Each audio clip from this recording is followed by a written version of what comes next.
سو صرف ایک ٹرائل کے پیچھے، جس ٹرائل کے اندر کچھ نہیں ہے، اور اسی ٹرائل، اسی کورٹ پریمیسز کے اندر میں بتاتا چلوں، محترمہ بے نظیر بھٹو کا بھی مقدمہ یہیں پر چلا تھا، اجمل قصاب کا کیس بھی آپ سب کو یاد ہوگا یہیں چلا تھا، سلمان تاثیر کی اسیسینیشن، ممتاز قادری کا کیس بھی یہیں چلا تھا، بڑا سموتھلی چلا تھا، بائی دا بک چلا تھا، ایسے نہیں چلا تھا جیسے یہ ٹرائل چل رہا ہے۔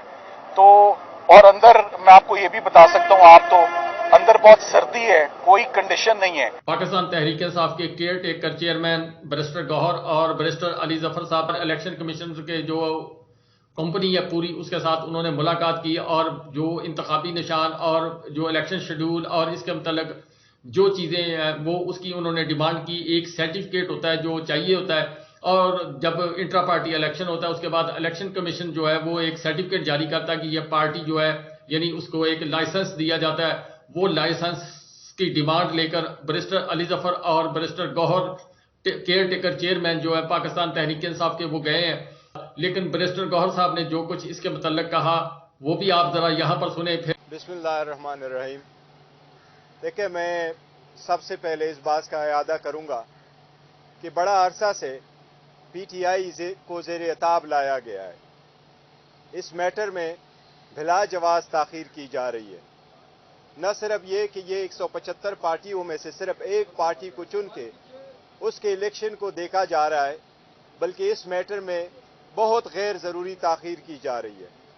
اس میٹر کو پہلے 28 مارچ کو سنا گیا تھا، اور 28 مارچ کے بعد 4 مہینے کی تاخیر سے اس پہ آرڈر آیا تھا۔ اس کے بعد جب سنا گیا تو 30 اگست کو سنا گیا، اور 3 مہینے کی تاخیر کے بعد 23 نومبر کو آرڈر آیا۔ ہماری یہ استدعا الیکشن کمیشن سے ضرور ہے کہ یہ میٹر ایسا ہے جس سے بلے کا انحصار ہے۔ اس وقت پی ٹی آئی کے پاس 70% عوام کی ریپریزنٹیشن ہے۔ 70% عوام کی chosen party P T I ہے۔ ہر پارٹی کی آئیڈینٹی نشانی ہوتی ہے، وہ پولیٹیکل سمبل ہوتا ہے۔ یہ 70 کروڑ عوام کی بنیادی حقوق کی خلاف ورزی ہوگی اگر بلے کو چیننے کی کوشش کی جائے گی۔ ہماری الیکشن کمیشن سے استدعا ہے کہ آپ کسی بھی ایسی کوشش کو ناکام بنائے اور عوام کی حقوق کی تحفظ کرے۔ آپ ایک کنسٹیٹیوشنل ادارہ ہے، آئینی ادارے ہونے کے ناطے اپنا فرض نبھاتے ہوئے کوئی بھی election fair, free and transparent نہیں ہوگے اگر 70% پاپولیرٹی والی پارٹی کو الیکشن کے پروسیس سے آؤٹ کیا جائے یا اس کے پروسیس کو کوشچن کیا جائے۔ جس طریقے سے ہم نے الیکشن کروائے تھے، آپ 175 پارٹیوں کو دیکھیں، ہم چیلنج کرتے ہیں ہمارے جیسے الیکشن کسی نے نہیں کرائے۔ اس لیے ایک مرتبہ پھر ہم الیکشن کمیشن سے مطالبہ کرتے ہیں پرزور کہ آج ہی ہماری سرٹیفکیٹ کو ایشو کیا جائے۔ دوسری طرف پشاور ہائی کورٹ نے آرڈر کیا ہوا ہے، الیکشن کمیشن کو ہمارے خلاف ایڈورس آرڈر سے روکا ہے، لیکن ہم نے کل بھی ہائی کورٹ میں کہا تھا کہ الیکشن کمیشن پروسیڈنگ کرے، یہ نہ ہو کہ اس کی آڑ میں ہمارے اس میٹر کو بھی نقصان پہنچے۔ تو ہماری الیکشن کمیشن سے استدعا ہے کہ برائے مہربانی ہمارے خلاف پے در پے مخالفانہ آرڈر کی جتنی بھی آرڈر پاس ہو چکے ہیں وہ بہت ہو گئے۔ یہ عوامی مسئلہ ہے، عوام کی بنیادی حقوق کا مسئلہ ہے۔ مہربانی فرما کر کہ جلد سے جلد ہمارا سرٹیفکیٹ ایشو کریں۔ جہاں پر یہ سارے جو نظام اور نظام دین نے سارا نظام ہینڈل کیا، وہاں پر آج نیب دفتر کے اندر جو سابقہ خاتون اول بشرا بیگم صاحب ہیں وہ گئی ہیں، اور ان کی لیگل ٹیم جو ہے ان کے ساتھ گئی ہے، اور اس کے ساتھ ساتھ شامود قریشی صاحب کی بیٹی مہر بانو جو ہے وہ بھی عمران خان صاحب کی وائف جو ہے بشرا بیگم صاحبہ ان کے ساتھ نیب کے دفتر میں پیش ہوئی ہیں۔ عمران خان صاحب کی وائف کو وہاں پر طلب کیا گیا تھا القادر ٹرسٹ کے معاملے میں۔ آج جو وہاں پر جو حرکت کی گئی ہے وہ قابل مذمت ہے، اور کیوں جب بشرا بیگم صاحبہ نے تمام سوالات کے جواب دیے، بار بار دیے، اسی طرح عمران خان صاحب نے القادر ٹرسٹ کے اندر اپنی مکمل جو ہے بیانات وہ قلم بند کروائے ہیں، وہ پریشانی کا جو ہے معاملہ وہ کھڑا ہو گیا، جس وقت بشرا بیگم اور مہر بانو جو ہے ان کو ایک کمرے کے اندر بٹھایا گیا اور انتظار کرایا گیا۔ پھر سب سے جو بری بات ہوئی ہے وہ یہ ہوئی ہے کہ 45 منٹ تک جو ہے ان کو اندر کمرے کے اندر بند رکھا گیا، دروازہ باہر سے لاک کر دیا گیا۔ یعنی ان کو ایک قسم کا گرفتار کر لیا گیا تھا. پھر اس کے بعد کچھ سوالات کیے, کچھ جوابات بشرا بیگم سے پوچھے گئے اور اس کے بعد ان کو پھر گھر واپس آنے کی اجازت دی گئی. آج جس وقت عمران خان صاحب عدالتی کارروائی سے فارغ ہوئے, پھر کچھ دیر کے لیے, کچھ لمحات کے لیے عمران خان صاحب کو موقع ملا اپنے وکلا سے بات کرنے کا. آج بھی عمران خان صاحب نے اپنی قوم کے نام پر ایک پیغام جاری کیا اور انہوں نے کہا کہ 8 فروری کو پوری قوم کو ایک دفعہ پھر میرا آج میسج دیا جائے کہ اس وقت پاکستان جس دو راہے پر کھڑا ہے, اس دو راہے سے ایک راستے پر جانے کے لیے ہمیں ایک راستہ چننا پڑے گا, اور ایک راستہ جو ہے وہ تباہی کا راستہ, دوسرا راستہ جو ہے پاکستان کی ترقی اور پاکستان کی بہتری کے لیے, یعنی ایک راستہ غلامی کا, ایک راستہ آزادی کا ہے. ہم نے فیصلہ کرنا ہے اور ہم نے آئین اور قانون کے اندر رہتے ہوئے 8 فروری کو گھر سے نکلنا ہے. اور یہ اس بات پر انہوں نے بہت زور دیا کہ گھر سے نکلے, ووٹ جس کو مرضی کاسٹ کریں, لیکن ٹرن اوور جو ہے اس کو بہتر کرنے کی کوشش کریں اور ووٹ کے ذریعے ہم نظام بدلیں گے, ہم پاکستان بدلیں گے. آج پاکستان تحریک انصاف کی کور کمیٹی کا آسٹریلین ہائی کمشنر ان سے ملاقات ہوئی ہے. اس میں رؤوف حسن صاحب ہے, بابر اعوان صاحب ہے اور دیگر جو لوگ تھے کور کمیٹی کے, وہ گئے ہیں. اور آسٹریلین ہائی کمشنر کے ساتھ جو گفت و شنید کی ہے اس کے اندر انہوں نے جو پاکستان تحریک انصاف کے اوپر جبر تشدد ہو رہا ہے, جس طریقے سے پاکستان کا تحریک انصاف کا راستہ روکا جا رہا ہے, جس طرح الیکشن کو منور کرنے کی کوشش کی جا رہی ہے, یہ تمام تفصیلات جو ہیں وہ انہوں نے کچھ ویڈیوز اور کچھ دیگر چیزیں جو ہیں وائٹ پیپر کی صورت کے اندر آسٹریلین ہائی کمشنر جو ہے ان کو پیش کی ہیں, جہاں پاکستان تحریک انصاف کو توڑا جا رہا ہے, پاکستان تحریک انصاف کے لوگوں کو اٹھایا جا رہا ہے, جہاں پاکستان تحریک انصاف کے کارکن, ووٹر, سپورٹر, ان کے اوپر تشدد کیا جا رہا ہے اور اس میں جو ہے اب تیزی آتی جا رہی ہے. وہاں پر دوسری طرف یہ ہوتا جا رہا ہے کہ پاکستان تحریک انصاف کے اندر بڑی بڑی شخصیات جو ہیں وہ شامل ہوتی جا رہی ہیں. جمعرات کی ڈیڈ لائن دی ہے. سمیع ابراہیم صاحب کی خبر کے مطابق ایک بڑی شخصیت پاکستان تحریک انصاف میں شمولیت کا اعلان کرے گی.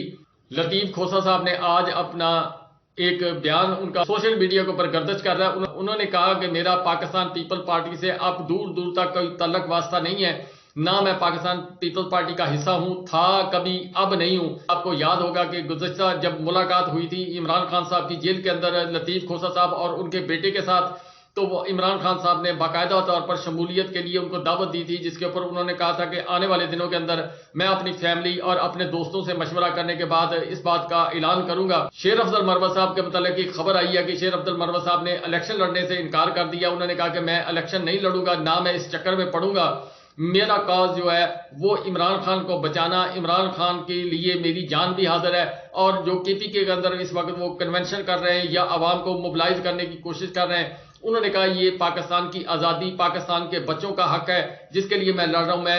میرے متعلق کوئی بندہ یہ سوچے کہ میں ایک سیٹ کے لیے یہ ساری سیاست کر رہا ہوں, تو اس لیے میں نے فیصلہ کیا کہ میں الیکشن نہیں لڑوں گا, لیکن پاکستان تحریک انصاف اور عمران خان جو میرے مرشد ہیں ان کے لیے میں دل و جان سے جو ہے محنت کر کے عوام کو موبلائز کرنے کی کوشش کروں گا. ویسے وہ پاکستان کے تحریک انصاف کے نائب صدر جو ہے عمران خان صاحب نے ان کو عہدہ دیا ہے.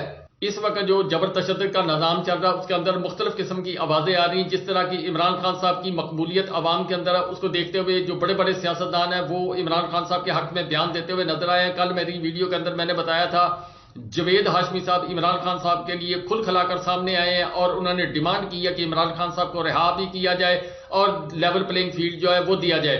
اسی طرح سردار اختر مینگل صاحب جو ہے انہوں نے کہا کہ ہم نے غلطی کی, جو کچھ ہم نے کیا ہم نے غلط کیا, اور جس کی وجہ سے ہم نے عمران خان صاحب کی جو حکومت گرائی ہے وہ ہم سے غلطی ہوئی ہے, یہ انہوں نے بات کی. پھر ایک دن انہوں نے بیان دیا کہ ہم سے غلطی ہوئی ہے جو ہم نے پی ڈی ایم کی میں شمولیت اختیار کر کے جو کچھ پاکستان کے اندر ہم نے حاصل کیا جس کا ہمیں سیاسی طور پر نقصان ہوا ہے. یہ سردار مینگل صاحب نے کہا. آج مفتاح اسماعیل صاحب آپ کو پتا ہے مسلم لیگ سے گہرا تعلق رہا, وزیر خزانہ بھی رہے ہیں اور ایک لمبا سفر ہے ان کا پاکستان مسلم لیگ کے ساتھ. آج انہوں نے سوشل میڈیا کے اوپر ایک بیان ان کا آیا جس کے مطابق انہوں نے کہا کہ اگر پاکستان کے اندر آئین اور قانون ہوتا, عمران خان صاحب جیل سے باہر ہوتے اور پوری پی ڈی ایم جتنی بھی ہے وہ جیل کے اندر ہوتی. نواز شریف صاحب کے متعلق آج بڑی خوشخبری ہے, پاکستان مسلم لیگ کو مبارک ہو. جو سب سے بڑا کیس تھا العزیزیہ ریفرنس جو ہے وہ آج معزز ہائی کورٹ اسلام آباد کے اندر چیف جسٹس عامر فاروق صاحب جو ہیں وہ انہوں نے ان کو ریلیف دیا اور ان کو بری کر دیا گیا. نیب کی جو ٹیم تھی سجدہ ریز ہوئی اور جسٹس عامر فاروق صاحب نے چند ایک سوالات کیے, جسٹس میاں گل حسن اورنگزیب صاحب جو ہے انہوں نے سوالات کیے, تو نیب پروسیکیوٹر جو ہے انہوں نے کہا جی کہ ہمیں اس کے معاملے میں کوئی معلوم نہیں ہے. نیب پروسیکیوٹر اور دیگر جو وکلا ہیں انہوں نے کہا کہ ہمارے پاس کوئی ایسا پروف نہیں ہے جس کے ذریعے ہم ثابت کر سکیں کہ جو نواز شریف صاحب ہیں انہوں نے کوئی بینیفٹ لیا. اس وقت کی ٹیم جو JIT کام کر رہی تھی اس کے سربراہ واجد زیاد صاحب جو ہیں ان کو پتا ہوگا. جب واجد زیاد صاحب نے سے پوچھا گیا تو واجد زیاد صاحب نے کہا جی میرے پاس کوئی ریکارڈ موجود نہیں ہے. اس کے بعد نواز شریف صاحب کے تینوں بڑے کیسز جو ہیں وہ ختم کر دیے گئے ہیں. اب اگلا منزل اور اگلی پڑاؤ نااہلی کیس ہے جو سپریم کورٹ کے اندر لگا ہوا ہے, اس کے اوپر بڑا لارجر بینچ بنا ہوا ہے. جو ہوگا دیکھا جائے گا. یہ میرے شہر کا قانون ہے, دیس ہے. اور ہمارے متعلق MNST انٹرنیشنل جو ہے انہوں نے کل جو رپورٹ شائع کی ہے بس وہ سب کچھ ہے. مزد عدلیہ ہے, زبان بند ہے, نہ الیکشن کے متعلق بات کرنی ہے نہ کسی اور چیز کے متعلق بات کرنی ہے. باقی فیصلہ آپ نے کرنا ہے جو بھی آپ کو سمجھ آئے. آپ یہ سارے نظام کا جو نظام دین ہے اس کا جو بیہیویئر رہا ہے اس کو آپ نوٹ کریں. اس کے متعلق اپنا تجزیہ جو آپ کی سمجھ میں آئے اس کے مطابق آپ آنے والے حالات کے اندر اپنا جو الیکشن آنے والا ہے اس کے متعلق فیصلہ خود کریں کہ موسم کیسا چلے گا, الیکشن کیسا ہوگا, عوام کیسے کھڑی ہوگی اور یہ PDM کہاں کھڑی ہوگی, عمران خان صاحب کہاں کھڑے ہوں گے. یہ فیصلہ آپ نے اپنے دماغ سے یہ جو نقشہ پیش ہوتا جا رہا ہے, جو نظام دین آپ کے سامنے سجدہ ریز نظر آ رہا ہے, اس کے بعد آپ فیصلہ خود سوچیں کہ کس طرف کو بات لے جائی جا رہی ہے. جو موجودہ حالات اور جو پاکستان کے حالات و واقعات جو نقشہ پیش کر رہے ہیں, جو پاکستان کے جو نظام دین ہے وہ جو نقشہ پیش کر رہا ہے اور جس طریقے سے پاکستان کے اندر تمام معاملات کو پس پش ڈال کر عمران خان صاحب کو سزا دینے کی کوشش کی جا رہی ہے, نواز شریف صاحب کو حکومت میں لانے کی کوشش کی جا رہی ہے, NRO2 کے بعد PDM2 لانچ کرنے کا پروگرام ہے. یہ ساری چیزیں اپنی جگہ پر, لیکن پاکستان کی عوام کے لیے جو میں اہم ترین بات کرنے لگا وہ یہ ہے کہ مجھے نہیں پتا الیکشنوں کا کیا شیڈیول ہوگا, کیا ہوگا. اس کے متعلق 1-2 دن کے اندر جو بات واضح ہو جائے گی, مگر آپ کے لیے فرض بنتا ہے کہ آپ جس لیڈر کو چاہیں ووٹ دینا چاہیں اس لیڈر کو ووٹ دیں, لیکن تمام کاموں کو پس پش ڈال کر اپنا ووٹ کا حق استعمال کریں اور پاکستان کے اندر ایک تبدیلی کے لیے اپنا جو ہے وہ اپنا حصہ ڈالیں. جب تک پاکستان کے اندر سیاسی استحکام نہیں آئے گا اس وقت تک پاکستان کے اندر معاشی استحکام نہیں آ سکتا, چاہے لاکھ ٹکرے مار لیں. اب تو بیرون ملک سے کوئی پیسہ آنے کی بھی امید نہیں نظر آ رہی جس کی وجہ سے ہم کہیں کہ ہم فلاں ملک کے ساتھ جو ایگریمنٹ کریں گے وہ مکمل ہو جائے گا. وہ ممالک اپنی شرائط پر بات طے کروائیں گے, اپنی شرائط ان کی کیا ہوں گی. یہ بہت سارے سوالات ہیں, اگلی ویڈیو کے لیے ہم اس کو رکھتے ہیں. اس کے علاوہ زیادہ بات کرنے کی ضرورت نہیں ہے.